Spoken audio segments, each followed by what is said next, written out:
Comme chaque année, au printemps, Google profite du mois de mai pour faire des annonces lors de la Google I/O. Petit rappel pour ceux qui ne sont pas familiers avec l'événement, il est avant tout destiné aux développeurs, mais les technophiles amateurs savent que c'est aussi un temps fort puisque Google lève le voile sur le futur de son écosystème. Je vais bien sûr parler de Android qui passera en version 15, mais aussi de Wear OS, d'Android Auto, Google TV, les services web et l'IA entre autres. Salut, c'est Mathieu de Rester Connecté et faisons le point sur les faisceaux d'indices autour de cette Google I/O édition 2024.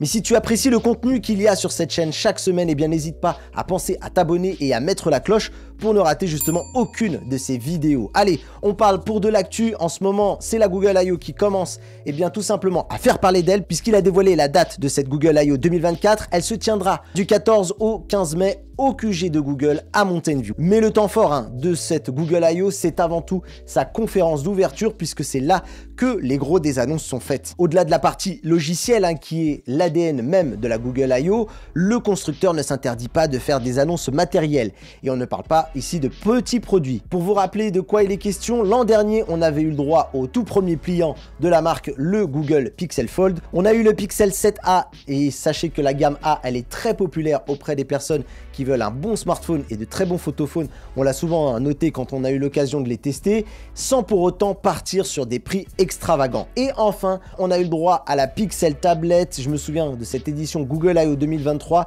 qui était un véritable signe du retour de l'envie de mettre la tablette au niveau de son concurrent l'iPad. Alors en coulisses, on a déjà quelques indiscrétions qui sont non officielles, donc à prendre avec des pincettes. La première, c'est que le successeur du Pixel Fold ne serait pas présenté comme son aîné lors de cette I/O.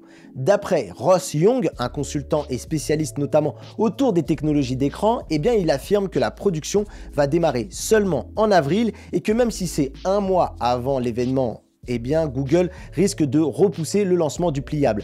Cette rumeur, elle est également appuyée par Android Authority qui aurait eu des infos par une source interne. Il semble que les tests chez Google ont débuté depuis quelques mois et que les premiers prototypes étaient livrés avec le Tensor G3, qui est la puce actuellement sur la gamme des Pixel 8.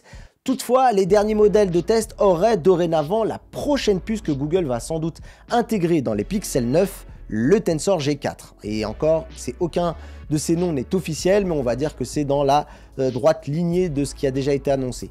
Cette décision, si elle s'est avérée, ferait qu'une annonce lors de la Google I/O tomberait à l'eau et que finalement, le Fold 2 sera annoncé lors de l'arrivée des Pixel 9. Mais comme je vous le dis ici, rien d'officiel et d'ailleurs Android Authority qui lance ces rumeurs reste également très prudent sur ce qu'ils ont entendu. Donc il faut que nous prenions vraiment un peu de recul. Mais ce n'est pas tout, le Pixel Fold 2 subirait d'autres changements. Après un Pixel Fold avec deux écrans, un de 5,8 pouces et un de 7,6 pouces, le Fold 2, appelons-le comme ça, aurait le droit à des écrans plus grands. On serait donc sur un écran de 6,29 pouces et un autre écran de 8,02 pouces. C'est très précis. J'ai été me renseigner du côté de GSM Arena qui indique que le grand écran du Fold occupe environ 82,7%. Il y a donc encore un peu de marge, si c'est jouable, pour augmenter la taille des écrans sans avoir à agrandir le smartphone. On verra si ça passera par cette option-là ou si nécessairement on passera par une augmentation des dimensions. Espérons que cette modification passera aussi également peut-être par un changement de ratio. Sur le premier modèle, il y a pas mal d'applications qui ne sont pas vraiment compatibles avec cette typologie d'écran qui est plutôt de forme carrée et du coup on a le droit à des bandes noires, ce qui gâche quand même pas mal l'expérience. Bref, encore une fois, pour le moment, il faut prendre tout ça avec vraiment beaucoup de méfiance. De toute façon, en gros, si on connaît Google, s'il y a des fuites qui arrivent entre maintenant et le lancement de cette Google I/O, c'est sans doute que le Fold arrivera bien à l'événement. Sinon, c'est sans doute que les rumeurs disent vrai du coup et qu'il sera repoussé. D'ailleurs, en parlant de bien connaître Google, sachez que le successeur du Pixel 7a est déjà prêt pour un lancement. Et si vous ne me croyez pas, apparemment, il suffit juste de demander à un employé de Google qui, au détour d'une question qui n'avait rien à voir, confirme l'existence du Pixel 8a. Cet accident est arrivé sur le forum officiel. Il dévoile qu'une fonctionnalité exclusive va débarquer d'ailleurs sur ce produit-là et sur les futurs modèles. Cette fameuse fonctionnalité en question, c'est juste une information sur l'état de santé de la batterie, ce qui est, je trouve, très bizarre. parce qu'il dit qu'elle ne sera pas disponible pour l'ensemble des smartphones, ni même sur la gamme actuelle, les Pixel 8 et Pixel 8 Pro. Je prendrai donc du coup ces propos avec des pincettes, car pour moi il a peut-être mal compris. Ça arrive peut-être d'abord sur le Pixel 8a et ça sera ensuite diffusé sur l'ensemble des smartphones et bien plus que ceux de Google d'ailleurs. Concernant ce qui tourne autour de ce Pixel 8a, en ce début d'année, on découvrait ce qui semble être la boîte du smartphone. On a également le média allemand WinFuture qui nous donne quelques caractéristiques comme le fait que le mobile utilisera bien le Tensor G3 des Pixel 8 et Pixel 8 Pro. On parle aussi de plusieurs coloris, noir, beige, bleu clair et vert clair. Espérons d'ailleurs qu'en France, on puisse avoir l'ensemble des choix en termes de coloris, ça serait bien. Niveau RAM, on est sur du 8 Go et un stockage qui serait soit 228 ou soit de 256 Go. Le prix du téléphone apparemment serait aux alentours de 600 € en fonction du stockage que vous allez prendre, ce qui serait quand même très décevant étant donné que le Pixel 7a était proposé à moins de 500 €. Il y a des chances avec tout ce qui se passe dans le monde, l'inflation, le taux de change, etc. Cette augmentation soit justifiée de cette manière-là. Par contre, il y a un sujet qui va me laisser très sceptique cette année, c'est le sujet des tablettes. Comme je le disais en début de vidéo, l'année dernière, Google avait très appuyé sur le fait qu'ils voulaient relancer ce type de produit. Ils avaient mis en place pas mal de nouveautés en expliquant vouloir mettre Android à niveau sur ce point. Un an après, et si des constructeurs continuent toujours de répondre présent, je trouve qu'on est retourné au point mort côté Google. D'après ce que j'ai compris, la fameuse version Android 12L dont on a entendu parler, qui était spécifique aux appareils plus grand écran et notamment, on parlait beaucoup de tablettes, n'a pas eu de successeur. Alors, le géant américain, il s'est justifié par le fait que Android 13 n'a pas eu de Android 13L parce qu'en fait, Android 13 tout court embarque déjà toutes les avancées qui ont été faites sur la version 12L. Mais en attendant, on n'a plus vraiment de communication ou autres qui vont dans ce sens. Pareil, la Pixel tablette n'a vraiment pas eu le droit à ne serait-ce qu'une moindre communication et on n'a même pas vu beaucoup de tests en fait sur le produit. Certains médias d'ailleurs pensent même que le successeur de la Pixel tablette ferait l'impasse sur cette Google I.O. et on peut même se demander si on n'est pas face à un four et peut-être même d'un renoncement auprès de Google. Là, c'est vraiment mon scepticisme qui parle, c'est ma théorie à moi. Bref, j'espère pouvoir me tromper, donc dites-le moi dans les commentaires si vous pensez que j'ai tout faux et donnez-moi aussi également des arguments qui pourraient nous faire espérer que Google en a fini par régler ce problème-là, parce qu'on le voit finalement, le Pixel Fold aussi a ce problème d'application qui n'arrive pas à épouser le format tablette, un peu 4 tiers, bref, c'est vraiment très bizarre tout ça. Je finirai donc par ce qui est dit sur Android 15 et l'intelligence artificielle. Vous allez voir, il n'y a pas grand-chose. Pour Android 15, on a déjà une version développeur qui est accessible depuis le mois de février.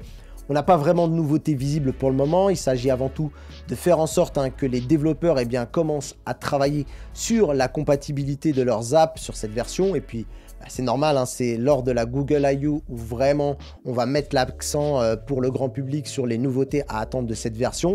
Moi, j'espère qu'ils vont essayer de casser un petit peu le côté moribond qu'il y a de la part d'Android qui se fignole, on va dire, mais qui n'évolue plus vraiment. On nous dit quand même qu'il y aura une fonction de partage d'écran partiel qui permet de partager une app et non tout l'écran, ce qui peut être pratique quand on a plein de notifications par exemple. On a un contrôle un peu plus strict de l'appareil photo lorsqu'une app souhaite l'utiliser, et ça c'est toujours bien pour éviter des bad buzz.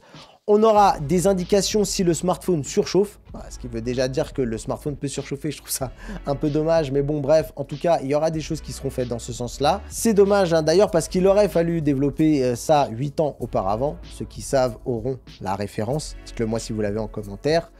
On a aussi des optimisations autour du SoC et de sa chauffe et des outils pour les développeurs pour protéger les applications contre les malwares et autres altérations de leurs applications. Côté intelligence artificielle, on a Gemini qui est remplaçant de Bard pour ceux qui n'auraient pas suivi. On en est à la version 1.5 qui vient de sortir le mois dernier et il se pourrait que Google en arrive à nous dévoiler la version 2.0 avec de nouvelles avancées, pourquoi pas de nouvelles manières d'utiliser cette fameuse intelligence artificielle. C'est ici à mon avis dans cette conférence des développeurs qu'il faut s'attendre à un espèce de grand feu d'artifice autour de ces annonces. On le sait, l'intelligence artificielle c'est devenu crucial, que ce soit pour Google comme pour les autres. On sent que chez Apple, il y a l'air d'avoir un petit peu le feu sur ce sujet-là notamment, au point où ils en sont arrivés à abandonner la voiture. Mais bon, on n'est pas du côté de chez Apple dans cette news. Et aussi, on sent que c'est aussi ce qui va permettre à l'action de monter ou descendre, puisque les investisseurs seront très attentifs, je pense, aux démonstrations qui vont être faites pour voir s'ils sont en train de miser sur le bon cheval ou pas. En bonus, pour ma part, je rêve secrètement que Google lève le voile au moins sur son Android XR, avec l'attention qu'a attiré les médias sur l'Apple Vision Pro. Je trouve que ce serait le bon timing, en tout cas, pour au moins nous donner un petit peu un axe, une direction qui va être prise dans ce sens-là. Alors, je sais qu'ils bossent avec Samsung, mais pourquoi pas aussi également que cette démonstration puisse être un appel auprès d'autres partenaires à les rejoindre. Honnêtement, je ne suis pas certain que Samsung laisse le privilège à Google d'annoncer le produit qu'ils ont en commun. Mais je me dis que si le casque de Samsung doit sortir cette année, il est temps de mettre au parfum un max de développeurs et pas seulement ceux qui ont peut-être déjà été triés sur le volet pour faire une démonstration, afin de pouvoir remplir la bibliothèque d'applications. On le sait, ils ont tenté un deal avec Meta et ils se sont pris un vent. On en parle dans une de mes émissions XR 360. Je vais vous mettre l'affiche par là pour que vous puissiez revenir sur cette histoire si vous le souhaitez. Bref, voilà un petit peu ce qui peut être attendu sur cette Google I.O. J'espère aussi également qu'on n'a pas toutes les informations à l'heure actuelle, qu'il y a quelques surprises qui vont être gardées. Et puis il y a tout, les sous-sujets, comme je le disais, Android Auto, Google TV, voilà, des sujets un peu plus de niche, la domotique du côté de chez Nest. Voilà, bref, en tout cas, j'espère qu'il y aura plein de choses encore à découvrir lors de cette Google I.O. Je ne sais pas encore sous quelle forme on pourrait la couvrir ici. Si vous avez une idée de comment vous voudriez qu'on la couvre, moi je dirais que je serais peut-être plus tenté par vous faire quelque chose après les annonces pour que vous puissiez regarder la conférence tranquille dans votre coin et après on la débriefe ensemble. Mais j'ai pas encore accès, peut-être que je ferai une vidéo à part sur les grandes thématiques qui ont été abordées. Bref, on verra. En tout cas, on se dit rendez-vous à partir de mai pour cette Google I.O. Si je ne dis pas de bêtises, c'est du 14 au 15 mai, mais ça sera sans doute lors de la conférence du 14 mai qu'il sera probable que l'on se retrouve. En attendant, bien sûr, il y a d'autres vidéos et il y aura d'autres contenus qui sortiront d'ici là. Donc n'hésitez pas à vous abonner, à mettre la cloche, à mettre pourquoi pas ici un pouce en l'air pour supporter le travail que je viens de vous apporter, avec un commentaire aussi sur vos attentes autour de cette Google I.O. et des produits Google en général. N'hésitez pas aussi également, si vous le souhaitez, vous avez le petit bouton merci pour un petit tip si vous le souhaitez, le bouton rejoindre si vous avez envie de supporter l'aventure de la chaîne, restez connectés. Et vous avez également les réseaux sociaux pour échanger avec nous et pourquoi pas aussi partager de manière totalement gratuite nos contenus pour pouvoir attirer un max de personnes. Bon, ça nous aide à grandir. Voilà, si vous pensez qu'on est une chaîne qui en vaut la peine. Bref, vous avez aussi le canal Discord en bas, une petite invitation qui vous attend si vous avez envie de rejoindre une communauté qui est très sympa en or, avec lequel on discute régulièrement, sur lequel je donne aussi quelques petites coulisses. Bref, voilà ce que je pouvais vous dire pour cette vidéo. Je vous remercie beaucoup de l'avoir regardé. C'était Mathieu. Restez connectés. Bye bye tout le monde.